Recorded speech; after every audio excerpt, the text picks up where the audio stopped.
Hello, j'espère que vous allez bien aujourd'hui. Aujourd'hui, je venais vous parler des 3 pratiques que je préfère pour s'initier à la sexualité sacrée avec soi-même. Pourquoi avec soi-même? Parce que j'ai beaucoup de femmes depuis que je fais ce travail de holistic sex coach depuis plus de 3 ans maintenant. J'ai beaucoup de femmes qui me disent, ou qui me disaient, parce que j'avoue que je gère plus tout cette partie-là non plus, mais j'ai beaucoup de femmes qui me disaient que elles ne comprenaient pas pourquoi il fallait qu'elles développent leur sexualité, leur intimité, leur érotisme, leur sensualité avec elles-mêmes alors qu'elles n'étaient pas en couple. Pourquoi est-ce que je devrais travailler sur ma sexualité? Et travailler, c'est entre guillemets, évidemment. Pourquoi est-ce que je devrais développer un rapport sexuel, érotique avec moi-même alors que j'ai pas de partenaire? Et je pense que c'est un des points qui fait que aujourd'hui, je dirais peut-être 70% des femmes ne vivent pas une sexualité, une intimité, une relation amoureuse qui leur convient, et encore le mot convient est assez faible, en tout cas qui les satisfassent pleinement et qui permettent d'explorer différents états de plaisir, différents états orgasmiques avec leur partenaire.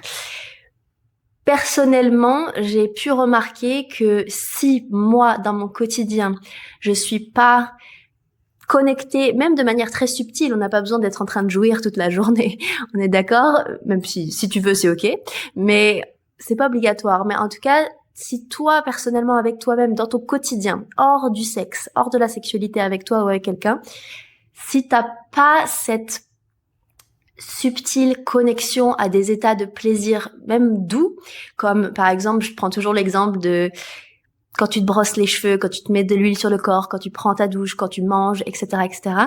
Est-ce que tu es pleinement présente à ça et est-ce que tu éprouves du plaisir en faisant ça? Ou est-ce que c'est quelque chose que tu fais en étant dans ta tête, en étant totalement déconnecté de ton corps? La base 1, c'est vraiment est-ce que tu es connecté à ton corps, quel niveau de présence tu as avec toi-même et est-ce que tu as l'intention, si c'est pas déjà le cas, tu as l'intention d'éprouver et d'être dans des états de plaisir hyper subtils, mais des états de plaisir quand même, dans ton quotidien. C'est vraiment la base du tantra, c'est une des, on va dire, des grandes lignes philosophiques du tantra, c'est comment est-ce que tu peux faire l'amour avec la vie tous les jours. Que ce soit quand tu te couches, quand tu manges, quand tu fais ton yoga, quand tu regardes la nature, etc. Comment est-ce que tu peux être dans un état de pleine présence et de plaisir? Comment est-ce que tu peux retirer du plaisir de chaque acte que tu fais? Alors évidemment, c'est super facile à dire plutôt qu'à faire parfois, mais si c'est vraiment ce que tu as envie, de accéder à des états de plaisir plus intenses dans ta sexualité avec toi-même ou à deux, commence déjà par ton quotidien. Donc ça, c'était pas le point 1, c'était vraiment l'intro et la base pour moi de vivre une sexualité belle, épanouissante, seule et à deux. Le point 1, la chose que je préfère faire, mon rituel préféré numéro 1 pour se reconnecter à son corps, à sa yoni, donc à son sexe féminin, et pour évidemment ensuite avoir plus de plaisir dans la sexualité avec quelqu'un ou avec toi-même, c'est la pratique du yoni gazing. Le yoni gazing, c'est un terme anglais qui veut dire, si je traduis en français, qui veut dire regarder sa yoni finalement. Moi personnellement dans mes programmes, je l'appelle ça l'exercice du miroir. Et c'est déjà de base avec ta propre yoni, ton propre sexe, quel rapport tu as. Est-ce que c'est quelque chose que tu regardes jamais ou quelque chose que tu n'aimes pas? Moi, j'ai mis vraiment du temps et je pense que je suis toujours pas parfaite là-dessus, à aimer ma yoni. Et j'ai énormément de femmes chez moi qui me disent clairement, en fait, j'aime pas du tout mon sexe, j'aime pas du tout ma yoni, j'aime pas du tout les couleurs, j'aime pas la texture, j'aime pas les formes, j'aime pas l'odeur. Certaines, et c'est peut-être ton cas aussi si ça te parle ou tu connais peut-être des femmes dans ce cas-là, certaines n'osent même pas toucher leur yoni avec leurs doigts. C'est ok avec des jouets, c'est ok le sexe d'un inconnu ou de non un inconnu, mais d'une autre personne, c'est ok, les doigts d'une autre personne, c'est ok, mais mes propres doigts, et surtout à l'intérieur, c'est pas du tout ok. Et si c'est pas ok pour toi de toucher ta propre yoni, c'est normal, entre guillemets, de pas être pleinement connecté à l'autre et de pas vivre du plaisir à fond, finalement, dans ta sexualité avec quelqu'un d'autre. En fait, ton corps, il est pas il n'est pas en différentes parties en fait. Je dis toujours ça en fait. Ton corps, il est pas séparé. T'as pas ton bras là-bas, ta tête là-bas, ta yoni à droite, ton truc à gauche. Non, tout est connecté. Il n'y a pas une parcelle de toi-même qui est pas connectée. Donc ça veut dire que tu vas aimer des parties de toi et tu vas en détester d'autres ou en oublier d'autres. Et ce que ça fait, c'est que ça crée une super déconnexion entre ton cerveau et une partie de ton corps. Là, par exemple, la yoni. Si tu crées une déconnexion entre ton corps, une partie de ton corps et ton cerveau, ça coupe d'une certaine manière les chemins neuronaux, du coup la circulation d'informations entre l'un et l'autre. Si tu coupes la circulation d'informations et de connexion entre l'un et l'autre, forcément que tu as du mal à ressentir du plaisir ou même quasiment zéro plaisir. Combien de femmes, dont moi il y a 2 ans et demi, 3 ans, avaient énormément de mal à ressentir, même juste ressentir, basta, du plaisir ou une sensation quelconque dans le vagin, parce que déjà on nous a pas appris à, je cherche mes mots en français, à développer cette connexion, à maintenir cette connexion, à remettre de manière vivante et saine les nerfs qui se trouvent dans notre vagin. Parce que on n'utilise pas vraiment cette partie-là, à part pour y mettre des tampons ou le sexe de quelqu'un d'autre. Si c'est le sexe de quelqu'un d'autre, on n'a pas forcément appris à comment vivre une sexualité à deux de manière saine, sacrée, belle, connectée. Donc, ouais, ok, tampon, une sexualité qui nous correspond pas forcément. Les doigts d'un étranger, d'une ou d'un gynécologue. En tout cas, cette partie-là, c'est pas un espace auquel on va prêter attention, auquel on va prendre soin. Et ça, j'en parlerai dans le deuxième point. Mais bref, tout ça pour dire que le yoni gazing, qu'est-ce que c'est? C'est regarder sa yoni. Donc moi, ce que j'adore faire et conseiller, c'est que tu prends un miroir, donc un miroir de poche, mais bon, c'est un peu chiant de tenir son miroir comme ça, tout petit face à sa yoni. Ce que tu fais, l'idéal, c'est si tu as un miroir en pied chez toi, qui est super grand, et tu peux t'asseoir devant et écarter les cuisses et regarder ta yoni. Si tu es quelqu'un qui est tout à fait à l'aise avec ton sexe et ta yoni, c'est ok, cet exercice il va te paraître très simple. Mais si c'est pas le cas, j'ai des femmes qui font cet exercice pendant 6 mois, 1 an, avant d'être tout à fait à l'aise. Vraiment, ça prend du temps parfois. Donc juste de se mettre face au miroir et de regarder sa yoni. Et juste de voir ce qui se passe dans ta tête, dans tes émotions, dans ton corps, dans tes sensations quand tu regardes ta yoni. J'ai beaucoup vu ça et il y a plein d'exercices comme ça qui sont super chouettes, en mode ok, tu regardes ta yoni, tu lui dis que tu l'aimes, etc. Ouais, c'est bien, mais pour moi, c'est pas la première étape, ça, de lui dire que tu l'aimes. Parce que c'est peut-être faux. Tu l'aimes pas. Et pour moi, la première étape, c'est de accepter que tu l'aimes pas. Et que c'est ok. Et que tu peux ressentir envers elle de la colère, de l'incompréhension, de la déconnexion, de la tristesse, rien du tout, du dégoût. Et juste, déjà, d'accepter ça. D'être dans un état de pleine présence et de noter. Qu'est-ce qui se passe pour moi quand je regarde ma yoni? Ok, je la déteste. Pourquoi elle a pas telle forme? Pourquoi elle sent comme ça? Pourquoi elle me fait rien ressentir? Pourquoi, justement, elle me fait trop ressentir de choses parce que j'ai des mycoses ou des douleurs? Et juste ressentir ça et le dire à voix haute, en fait. Ok, oser le dire, en fait, que je ne t'aime pas, j'aime pas tes couleurs, j'aime pas tes formes, etc.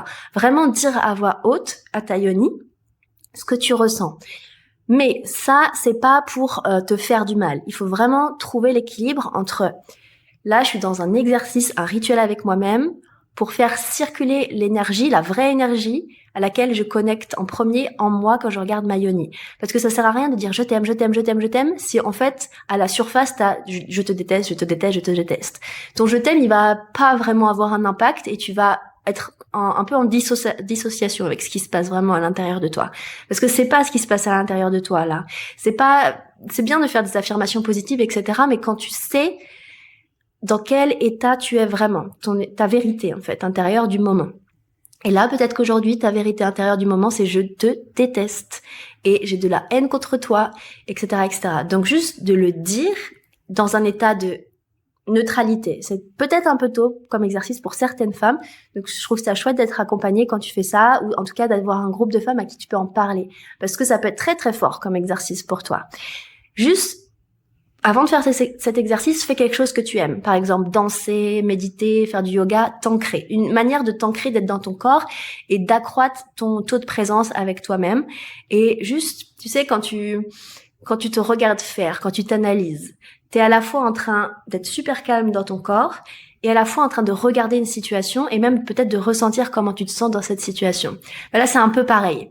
T'as un taux de présence sur ce qui se passe vraiment en toi, là maintenant tout de suite. Et en même temps, t'as aussi du recul pour regarder la scène en mode là, je suis en train de faire une expérimentation sur moi-même avec moi-même. Pourquoi? C'est pour pas partir en vrille et en fait te faire du mal pendant que tu fais ça. Le but, c'est pas de t'attaquer ou d'attaquer ta yoni quand tu fais ça. C'est de laisser circuler la vraie énergie qui est là en toi à ce moment-là. L'énergie de haine, de tristesse, de colère, d'incompréhension, de plein de choses comme ça. Juste, tu te regardes faire et tu dis, ok, là, je vais juste laisser circuler, s'exprimer ce qui est vraiment, vraiment là avant de mettre de l'amour, des paillettes et des papillons dessus. Et c'est super, super intéressant et c'est un super exercice parce que tu crées l'espace pour toi-même. En fait, tu es à la fois celle qui crée le container, c'est-à-dire l'espace de pratique pour toi-même, et celui qui expérimente dedans et qui vit le rituel. Donc, fais bien cette dissociation entre là, c'est pas une énergie que j'envoie envers moi contre ma yoni pour me faire du mal. Non, c'est juste de l'énergie que je laisse circuler parce que si tu exprimes pas cette énergie, elle reste bloquée en fait, elle bouge pas. C'est super intéressant de le faire par la voix et par le regard et plus tu regardes ta yoni dans les yeux, entre guillemets, plus tu doubles ta connexion avec elle. Donc c'est vraiment un super exercice. Donc je te le conseille de le faire régulièrement. Si tu peux le faire tous les jours, c'est chouette. Ça prend 2 minutes. Hein. Ça peut prendre 10, 15, 20 minutes, 30 minutes si t'en as envie. Mais si tu veux juste faire 5 minutes par jour pour petit à petit te connecter à cette partie-là, voir comment tu te sens par rapport à cette partie-là, c'est tout à fait ok aussi. Donc je te conseille vraiment de le faire régulièrement au quotidien. Et tu vas voir qu'au bout de 1 fois, 2 fois, 3 fois, 6 fois, 10 fois, tu vas plus ressentir la même chose. Parce que l'énergie qui stagnait là, autour de ta yoni, que tu essayais peut-être de bouger parce que en développement personnel ou en sexualité sacrée, il faut aimer sa yoni, mais qu'en fait, il y avait toujours une énergie un peu de crasse, de haine, de colère, pardon, qui était en surface de ça, avant de toucher aux couches d'amour inconditionnel pour ton corps et ta yoni. Voilà, il faut vraiment que tu libères ça et que tu sois vraiment consciente de ce qui se passe pour toi et du vrai rapport que tu as là aujourd'hui à ta yoni. Donc tu vas voir, c'est super puissant comme exercice. Et petit à petit, tu peux en effet ensuite commencer à dire, ok, donc là j'ai bien vu toutes les énergies qu'il y avait autour. Je sens que ça a bien circulé. Maintenant, qu'est-ce que j'ai envie de vraiment mettre comme énergie, ou juste déjà de ressentir ce qu'il y a comme énergie en dessous. Parfois, tu vas sentir de l'amour, de la compassion. Peut-être qu'au début, tu vas sentir de la colère, et puis ensuite, tu vas sentir de la tristesse. Et ensuite, tu vas ressentir de la haine.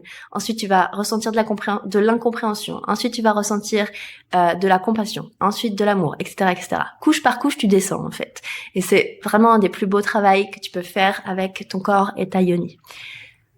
Donc, quand tu as bien fait circuler cette énergie-là en toi, je te conseille même de, quand tu as de la colère, etc., ou de la tristesse, pleure, crie, crache. Moi, je crache beaucoup, souvent. C'est comme ça que mon corps se nettoie, personnellement. Danse, tape des pieds, enfin, voilà. Ouais, je suis en haut d'une colline, là, et ils sont en train de faire du feu, et ça sent vachement le feu jusque dans ma chambre. Pourtant, c'est tout fermé, donc ils m'énervent quand ils font ça. Bon, bref. Ok, donc ça, c'est vraiment l'étape 1. Et ensuite, si tu as envie d'écrire des lettres d'amour à ta yoni, si tu as envie de voir quel type d'énergie tu as envie d'intégrer dans ta yoni, fais-le. Ça peut être de l'amour, de la compassion, de la douceur, et entends les messages qu'elle a pour toi, etc., etc. Mais ça, voilà. Étape 1, yoni gazing, donc l'exercice du miroir. L'étape 2, et ça c'est une pratique que j'enseigne quasiment à toutes mes clientes dans l'école, et je fais des rituels comme ça à peu près tous les 2-3 mois. Lors des Yoni Temple qu'on fait tous les mois, c'est des espaces, des rituels qu'on fait, que je guide pendant 1h30 à 2 heures de reconnexion à la yoni, à l'utérus, à la sexualité sacrée avec soi-même.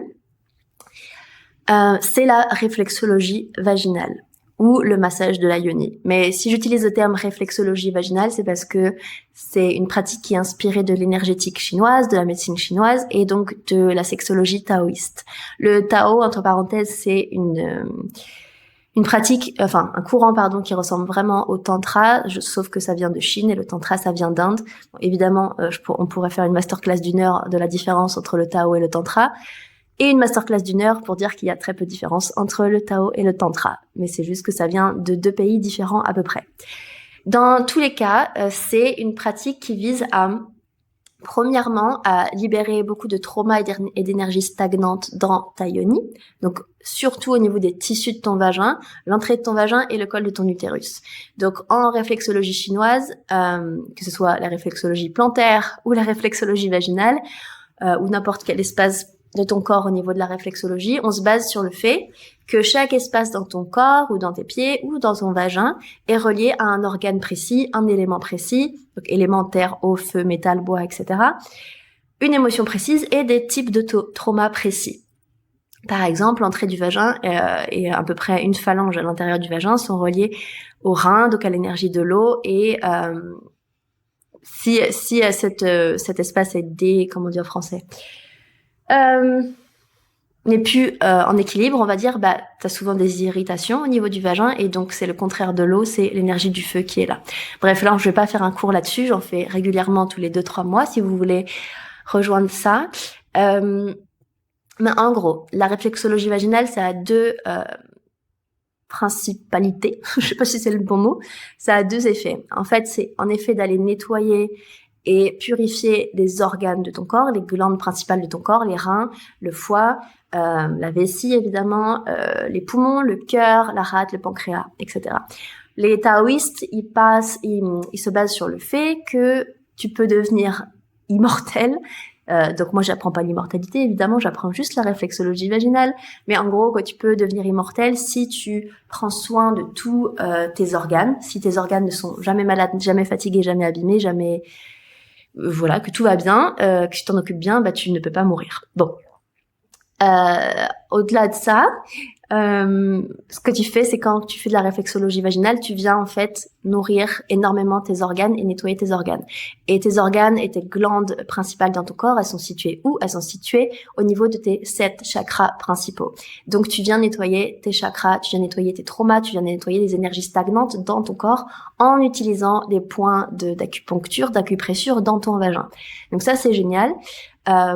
Même si imaginons que tu es en train de masser ton vagin à des poids précis, et là, je sais pas, tu es en train de masser la zone des reins et tu es censé ressentir de la tristesse, parce qu'en réflexologie chinoise, on dit que c'est les reins, c'est la tristesse, par exemple, et que tu ressens autre chose, de la colère ou de la joie, c'est pas grave.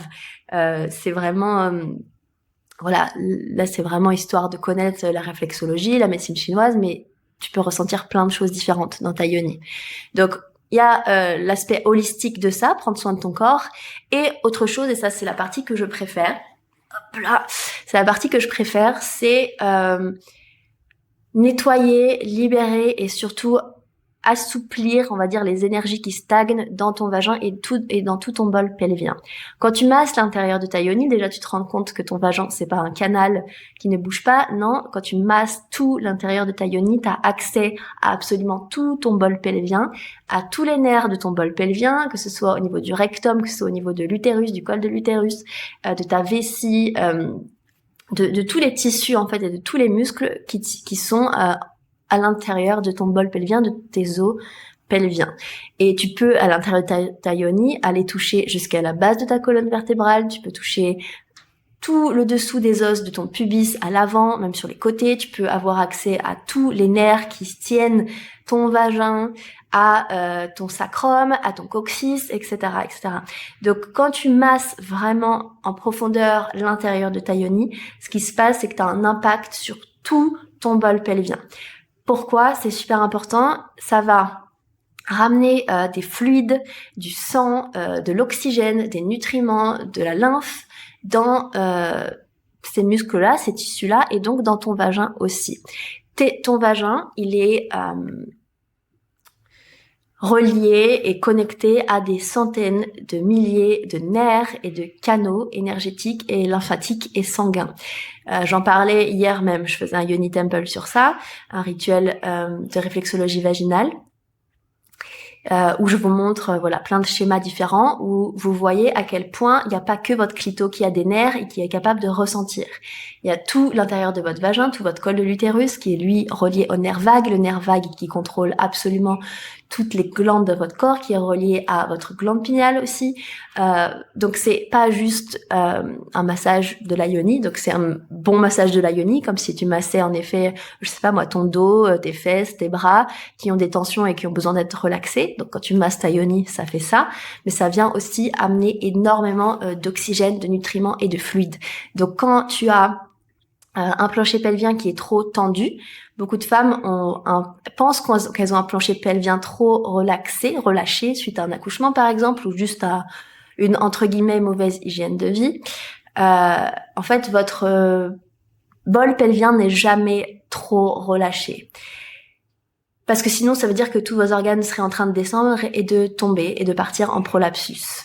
Si vous n'avez pas de prolapsus et on vous dit que votre plancher pelvien est trop relaxé, donc oui, en effet, tu peux partir en prolapse, c'est-à-dire que certains de tes organes ne sont plus maintenus par ton bol pelvien, ton plancher pelvien, et donc descendent, parce que tout ton plancher pelvien, plancher, c'est moche comme terme, ton bol pelvien, il maintient absolument tous tes organes, tes intestins, ton utérus, ta vessie, etc., etc.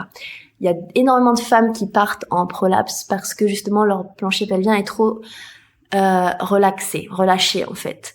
Mais il n'est jamais vraiment si relâché que ça. C'est-à-dire que si il considère que tous tes organes en fait vont se mettre à tomber, ce qu'il va faire pour compenser, comme il n'arrive pas à être musclé parce que tu ne sais pas comment faire par exemple, il va créer des tensions physiques, des tensions énergétiques, des tensions dans tes tissus, dans tes nerfs, pour maintenir tout ce qu'il y a au-dessus, tous tes organes au-dessus. Donc beaucoup de femmes en fait ne comprennent pas pourquoi elles ont des douleurs dans le vagin, elles sentent leur plancher pelvien super contracté alors qu'il est censé être totalement en mode décontracté quoi. C'est parce que votre plancher pelvien, pour maintenir tous vos organes au-dessus, crée des tensions. Comme il n'y a pas de muscle qui a été créé de manière saine et tonique, il va créer des tensions. Donc que vous ayez le plancher pelvien trop relâché ou que vous ayez le plancher pelvien trop dur, trop contracté, il y a beaucoup cette tendance-là de muscle ton plancher pelvien. Ouais, ok, sauf que si tu muscles sur des tensions, des traumas et des blocages énergétiques, bah en fait, tu crées de la tension, tu crées pas du muscle. Le but, c'est de créer de la tonicité et de la flexibilité, surtout dans ton plancher pelvien. Donc c'est ce que vient faire la réflexologie vaginale, le massage interne et externe de la yoni. Je pourrais en parler pendant des heures. Est-ce que je vais m'attarder là-dessus? Peut-être pas. Donc on le fait avec les doigts. Donc tu viens masser tout l'intérieur de ta yoni et ça va ramener des fluides, ça va relaxer ton plancher pelvien et tu combines ça avec d'autres pratiques comme l'œuf de yoni par exemple, dont je parlerai tout juste après. Là tu crées de la relaxation et du tonus dans ton plancher pelvien. Pour ceux qui regardent en vidéo, tu peux utiliser tes doigts, mais tu peux aussi utiliser des baguettes de yoni. Donc, on appelle ça des yoni wands, des baguettes de yoni. Donc, il y a différentes tailles. Hop là. Donc, ça, c'est en verre. Ça, c'est en cristal, en quartz rose. Donc, évidemment, c'est pas les mêmes prix. Hop là, il y a différentes tailles, etc. Donc, ce qui est génial avec ça, c'est que tu peux atteindre des espaces dans ta yoni que tu as peut-être du mal à atteindre avec tes doigts. Je te conseille quand même de faire cette pratique avec tes doigts. En général, tu peux être assise, tu peux être à quatre pattes, la tête en baby pose, tu sais la pose du yoga baby pose, et tu poses la tête sur le matelas, t'es à quatre pattes et tu vas masser avec ton pouce, etc. C'est hyper puissant. Mais tu peux aussi utiliser les baguettes pour être vraiment hyper relaxé, à fond, et aller toucher des points qui seront peut-être fatigants pour toi d'aller toucher avec tes doigts. Par exemple, si t'as les bras et les doigts courts, si t'as les bras et les doigts courts et que t'as un vagin assez profond, parce que la taille du vagin diffère selon les femmes, bon, jamais de 10 cm d'écart, mais quand même, et que ça peut être dur pour toi d'aller au fond de ton vagin et toucher ton col de l'utérus, bah ces baguettes-là, elles peuvent vraiment t'aider. C'est super chouette. Et tu peux travailler sur des points assez longtemps. Donc il y a ça, et il y a aussi la pratique de l'œuf de yoni. Donc pareil, hop là, si vous regardez en vidéo. Donc il y a plein d'œufs de yoni différents. Il y a jade, jade rouge, jade vert, améthyste, j'ai oublié le nom. Bon, j'ai oublié celui-là. Quartz rose aussi. Il y a des œufs avec des trous, des œufs sans trous. Donc, je ferai d'autres épisodes, évidemment, plus détaillés sur les œufs de yoni. Parce que c'est mon expertise maintenant, c'est ça que j'enseigne autant aux femmes que aux coachs, si vous voulez apprendre à être totalement autonome avec l'œuf de yoni pour vous et aussi pour l'enseigner à vos clientes, patientes, etc. Je vous apprends tout ça dans mes programmes. Mais bref, vous pouvez utiliser l'œuf de yoni à la fois pour détendre votre plancher pelvien au niveau énergétique, etc. et aussi pour le tonifier. C'est génial de travailler avec l'œuf parce qu'il y a la fonction yin, donc énergie féminine de détente, de relaxation, et yang de tonus et d'action. Et ça, c'est vraiment top. Donc, les 100 trous, c'est parce que soit ça coûtait trop cher à l'entreprise de le faire, soit que vous en avez pas forcément besoin. Les trous, c'est pour mettre une ficelle dedans si jamais vous avez peur de pas réussir à enlever votre œuf. Tous les œufs de yoni ne restent jamais éternellement dans une yoni, ils se finissent toujours par sortir, mais selon la forme de ton vagin, c'est vrai qu'ils peuvent des fois se caler au fond. Et si t'as pas appris à comment les faire descendre par toi-même, ça peut être déjà super flippant pour toi. Ça peut te retraumatiser même, donc faut vraiment faire attention à ça. Si au début tu sais pas trop, prends avec une ficelle, apprends à le faire sortir sans la ficelle et elle est là au cas où. La ficelle, elle t'aide aussi à faire plein de pratiques yang énergétiques et toniques avec ton œuf. Mais ça, j'en parlerai dans un autre épisode. Donc, ok. Yoni gazing, réflexologie vaginale avec les doigts, avec des baguettes ou avec les œufs de yoni. Et la troisième, mais ça c'est pour un niveau un peu plus avancé, c'est le sexe magique ou en français le sexe transcendantal. Et ça c'est vraiment une pratique qui a révolutionné ma vie, autant sexuelle avec moi-même, autant sexuelle avec un partenaire et autant dans les rituels de sorcellerie que je peux faire avec moi-même. On dit sorcellerie dans le sens où tu vas jouer avec les énergies, avec l'alchimie dans ton corps, etc. Donc c'est hyper puissant. Le sexe transcendantal, comme son nom l'indique, il te permet de transcender un état énergétique dans ton corps, d'alchimiser un état énergétique dans ton corps à un autre. Donc ça c'est pareil, c'est une pratique que j'enseigne et qui dure environ 2 heures quand on va vraiment au fond et qu'on fait la pratique. Là je t'en parle assez rapidement. Le sexe transcendantal, ça te permet de mixer l'aspect énergétique et physique de ton corps, c'est-à-dire énergie sexuelle plus énergie du plaisir, du toucher, donc de la sensualité ou de l'érotisme ou de l'orgasme avec toi-même. Tu travailles avec ton énergie sexuelle, tu travailles avec ton corps énergétique plus avec ton corps physique par le toucher généralement ou la danse et la respiration, le mouvement et le son. Donc ça c'est les 3 piliers tantriques généralement, le son, le mouvement et la respiration. Et l'intention, évidemment. Si tu fais tout sans intention, ça marchera pas. Donc, le sexe transcendantal, ça te permet d'aller voir dans ton corps où est-ce que tu as un blocage, un trauma énergétique. Donc, ça peut être dans un chakra, ça peut être le truc qui va parler à tout le monde, ça va être « Ok, je sens une tension dans ma gorge, une boule dans ma gorge, elle est ici, etc. etc. » Chaque blocage ou trauma énergétique qui est stocké en toi, ça appartient en général à un trauma passé, un conditionnement, une mémoire, alors que ce soit cette mémoire de cette vie-là ou de quelqu'un d'autre, ou une mémoire collective, ça peut être plein de choses comme ça. Quand tu fais du sexe transcendantal, t'es pas obligé déjà de te toucher et d'avoir la notion de sexe, mais t'as la notion de plaisir et de sensualité et d'érotisme un petit peu. C'est-à-dire que tu vas plonger dans cette partie-là, par exemple cette boule dans ta gorge qui est là, qui est reliée à tel trauma, à tel blocage, à tel conditionnement. Et en fait, déjà, tu passes un moment avec ça, à embody. Alors en français, embody, il n'y a pas vraiment une définition. La vraie définition, embody en anglais, ça veut vouloir dire incarner. Tu deviens en fait cette sensation, ce blocage que tu ressens dans ton corps. Donc tu le laisses s'exprimer par plein de manières différentes. Si tu veux en savoir plus, encore une fois, tu peux rejoindre mes programmes ou les Yoni Temple qui ont lieu tous les mois. N'hésite pas à me contacter si tu veux en savoir plus là-dessus. Donc en gros, tu deviens le blocage, le conditionnement, le trauma que tu as connecté avec dans ton corps. Et tu le laisses vraiment s'exprimer. Ça peut durer 5 minutes comme ça peut durer une demi-heure par différentes pratiques comme le mouvement, le son, la respiration, encore une fois. Le fait de cracher, le fait de vomir, le fait de taper, le fait de crier, de pleurer, etc. Et en fait, ensuite, quand t'as vraiment explorer cette partie-là de toi. Ça ressemble un peu à ce qu'on fait pour le yoni gazing. Quand cette partie-là de toi, tu l'as vraiment vue, entendue et que tu es vraiment connecté avec elle, là, tu peux avoir un impact alchimique dessus. Si tu sais pas avec quoi tu joues comme énergie, qu'est-ce que tu veux transcender en toi, bah, tu peux pas faire grand-chose. Le but, c'est d'abord de connecter à cette énergie-là, de vraiment devenir elle, de l'entendre, de la comprendre, de voir d'où elle vient. Alors, des fois, tu sauras d'où elle vient, des fois, tu sais pas, mais juste, tu sais avec quoi tu deals. Tu comprends avec quoi tu deals. Et ensuite, le but, c'est de montrer à cette énergie-là qu'elle a pas sa place dans telle ou telle sphère de ta vie. En général, c'est un exemple plus bateau, mais en général, telle énergie qui est bloquée dans ton corps, ça devient d'un trauma de l'enfance, par exemple. Et ce trauma de l'enfance, il va diriger comment est-ce que tu ressens du plaisir dans ta sexualité, par exemple.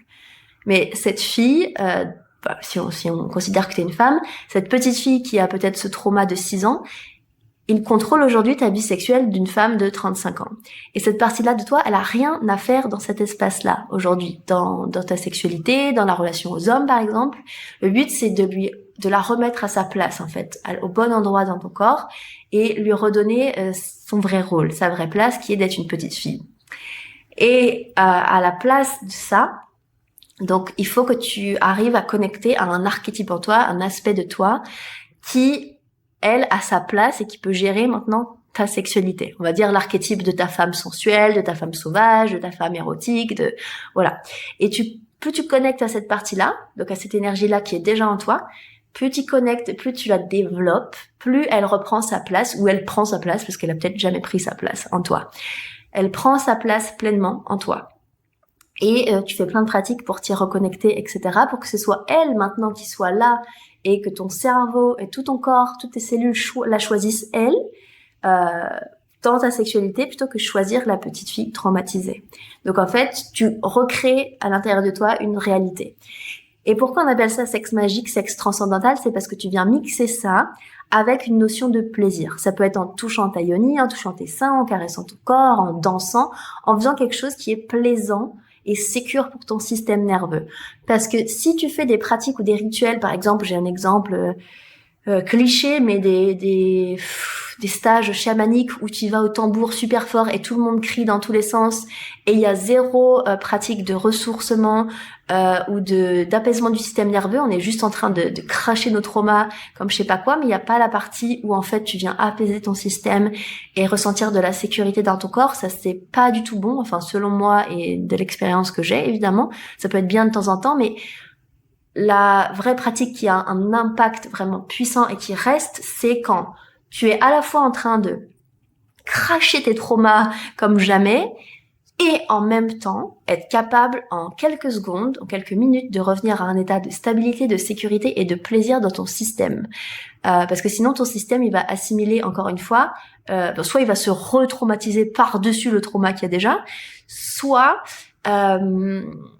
en fait il va considérer les rituels et les pratiques de guérison comme quelque chose où il veut pas aller parce que ça te fait pas du bien. Si tu vas ensuite dans des espaces de plaisir, tu peux être en train de pleurer comme je sais pas quoi et en même temps toucher ton corps et ta yoni et sentir une notion de plaisir. Quand on va plus loin, après, tu peux même vivre des orgasmes très très forts, un acte sexuel avec toi-même pendant que tu fais ça. Donc soit tu le fais pendant, soit tu le fais après. C'est-à-dire quand tu as vraiment incarné, embody la colère, la tristesse, le trauma de telle étape, de tel moment dans ta vie, tu passes ensuite à incarner une partie de toi, un archétype en toi qui est super plaisant, ta queen intérieure, ta reine intérieure, ta déesse, etc. Et là, tu peux utiliser le toucher, le plaisir, l'érotisme avec toi-même, parce que ça montre à ton corps que ça c'est plaisant, ça c'est ok, ça c'est sécure et ça m'apporte du pouvoir et de la puissance personnelle et j'ai envie d'y retourner. Même si t'as pas forcément d'orgasme en faisant ça, t'as quand même un état de plaisir qui est là et ça montre à ton système, déjà ça apaise ton système et ça lui montre la direction où il faut aller, que ça le nourrit, que ça lui fait du bien, que ça l'apaise et que ça lui fait ressentir du plaisir d'une certaine manière. Et ça, dans la libération traumatique et l'alchimie, on va dire, on peut appeler l'alchimie sexuelle d'ailleurs, dans l'alchimie, c'est vraiment l'étape qui vient clôturer le rituel. Si tu fais qu'un rituel où tu te connectes à la douleur, à la souffrance, il se passe pas grand-chose. Peut-être que c'est les étapes 1 au début, mais il se passe pas grand-chose s'il n'y a pas après ce qui vient clôturer ton cercle ou ton rituel, qui montre à ton corps que c'est là qu'il faut aller et que c'est ça qu'il faut développer. Et que c'est ça que je choisis de développer en pleine conscience, plutôt que le truc d'avant. Ok ? Ouais. Donc ça, c'est vraiment les 3 pratiques qui, moi, personnellement, m'ont vraiment, vraiment soutenue. C'est les 3 pratiques que je guide le plus. Il y en a peut-être d'autres. Oui, il y en a d'autres. Mais c'est les pratiques... Enfin, ça fait partie des pratiques que je guide le plus. Je vais y arriver. Et qui ont un impact vraiment fort. Il y a plein d'autres pratiques qui sont super chouettes, mais celle-là, le yoni gazing, le massage de la yoni, réflexologie vaginale avec en bonus la pratique de l'œuf de yoni, des baguettes de yoni et le sex magic, pour moi, c'est le meilleur moyen de développer ta sexualité sacrée avec toi-même, tout en libérant des traumas et des conditionnements et en créant une nouvelle réalité à l'intérieur de toi. J'ai été super contente de vous parler de ça aujourd'hui. J'en parlerai plus en détail de l'œuf de yoni, de la pratique, des baguettes, des choses comme ça, du sex magic aussi. Si vous voulez en savoir plus, je vous invite à me suivre sur les réseaux, donc Noémie Holistic Sex sur Instagram. Vous avez le groupe privé de l'école d'intimité sacrée, l'école que j'ai créée en ligne il y a plus de 3 ans maintenant, qui a accompagné des centaines de femmes dans le chemin de la reconnexion à leur sexualité sacrée seule et en couple. Et où est-ce que je suis encore ? Le podcast, du coup, le podcast qui s'appelle aujourd'hui, à l'heure où j'enregistre ça, en tout cas, peut-être que ça changera, mais aujourd'hui, ça s'appelle La Femme Sacrée, le podcast, par Noémie Rodrigo sur Spotify et certainement ailleurs aussi. Et je vous mets aussi en description un lien Calendly, donc c'est le lien qui dirige vers mon équipe, les femmes de mon équipe qui travaillent avec moi depuis des années maintenant. Si vous avez des questions sur les programmes, si vous savez pas trop quel programme rejoindre, ou juste vous êtes curieuse de qu'est-ce que je propose en détail comme programme, parce qu'on en a plusieurs selon ce que tu souhaites vivre en tant que professionnel par exemple, ou personnellement. Nous on forme à la fois les professionnels et les individuels. Donc voilà, si tu veux en savoir plus, tu peux prendre ce rendez-vous avec elle, c'est gratuit et elle t'expliquera tout. Je te dis à très vite et je t'embrasse, à très bientôt.